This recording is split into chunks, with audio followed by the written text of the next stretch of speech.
Okay, something absolutely massive is happening in India's legal system. I'm talking about a once-in-a-century kind of change. For the first time in over 160 years, the old colonial-era criminal laws have been tossed out and completely replaced. So today, we're going to break down what this new code actually means for crime and justice in India. So get this, for well over a century and a half, the main rulebook for crime in India was the Indian Penal Code, the IPC. Well, that's officially history. It's been replaced by the Bharatiya Nyaya Sanhita 2023, or BNS for short. And trust me, this is way more than just a name change, it's a fundamental rewrite of the whole system. So you have to ask, right? After all this time, what are the real, practical changes for the average person? How does this new code actually redefine what a crime is, and how justice is served? Well, let's dive in and find out. To really wrap our heads around this new code, we're going to start with one of the most fundamental questions in all of criminal law. And that is, what's the difference between an unlawful killing and the much more specific, much more serious crime of murder? Getting this right is absolutely key to understanding the new BNS. It seems like a pretty straightforward question, doesn't it? But legally speaking, the answer is a hard no. The law makes some really fine, really important distinctions, and the BNS, just like the old IPC, builds its entire framework for crimes against life on this one crucial difference. The starting point for any kind of unlawful killing is this concept right here, culpable homicide. Under Section 100 of the new law, it's defined pretty broadly. It covers any act that causes death, but, and this is the important part, it has to involve a specific mental state. We're talking about either the intention to cause harm or the knowledge that harm is likely. Probably the easiest way to think about this relationship is with a simple biology analogy. Think of culpable homicide as the big umbrella category, the genus, for all unlawful killings. Murder is just one specific, more serious type, a species that fits under that umbrella. So what does that mean?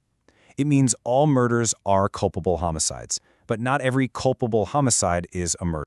So, what's the secret sauce? What separates the two? What elevates a killing from just culpable homicide to the level of murder? Well, it all boils down to the mental state of the person who did it, specifically the degree of their intention or their knowledge. It's all about how certain the outcome was. So, Section 100 of the BNS basically lays out a three-part test for culpable homicide. If an act that causes a death fits into any one of these boxes, it qualifies. Now, notice the key word here is likely. That word's doing a lot of heavy lifting. It suggests a strong possibility, but not necessarily a dead certainty. And the law itself gives us this perfect, almost storybook example. A sets a trap over a pit. A clearly has the intention to cause death, or at the absolute very least, knows that death is a super likely outcome. So when Z comes along, falls in, and dies, A has met the conditions for culpable homicide. It's a straight line from the mental state to the fatal result. Now this is where it gets really interesting, because this chart just lays out that crucial difference in degrees so clearly. Look at the language. For culpable homicide, death is likely. But for it to become murder, the act has to be so dangerous that death is the most probable result. Or the injury intended is sufficient in the ordinary course of nature to cause death. See how the language gets stronger? It reflects a much higher level of certainty and a higher level of guilt. And you know what's wild? This principle isn't new at all. It was actually established way back in 1876 in a landmark judgment. This very quote has been the bedrock for how courts have decided these cases for over a century, and its logic is carried forward right into the new BNS. At the end of the day, it all comes down to that degree of risk. But look, this super detailed distinction in homicide is just one piece of a much, much larger puzzle. The BNS also introduces several completely new offenses and changes up the penalties for others, all in an attempt to tackle modern forms of crime. Let's take a quick look at some of the biggest highlights.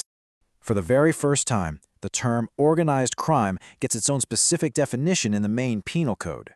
And this is a huge deal, because it specifically targets the activities of criminal syndicates. It creates a formal, powerful legal tool to go after systemic criminal activity. And in a similar move, the BNS brings a specific definition for a terrorist act into the general criminal law. This new provision is all about addressing acts that threaten the fundamental security and integrity of the nation, putting it right under the umbrella of the new code. This is another really powerful new provision. It directly takes on the issue of mob violence. It says that if a group of 5 or more people commits murder based on things like race or caste, every single member of that group can be held liable for murder and face the absolute toughest penalties. And finally, something that affects people every day. There's a major increase in the penalty for hit-and-run incidents. The act of causing a death through reckless driving and then just taking off, fleeing the scene without reporting it, that now carries a much stiffer sentence of up to 10 years. So, when you put it all together, from the fine-tuned definitions of homicide to brand new offenses targeting organized crime and mob violence, it's pretty clear this isn't just a minor update. This really represents a fundamental rethinking of India's whole approach to crime and punishment. Which, of course, leaves us with the final, crucial question. We've got new laws, new sections, and new punishments on the books. But will this massive legal overhaul actually redefine justice on the ground for real people? As this new era kicks off, well, I guess only time will tell. Thanks so much for tuning in.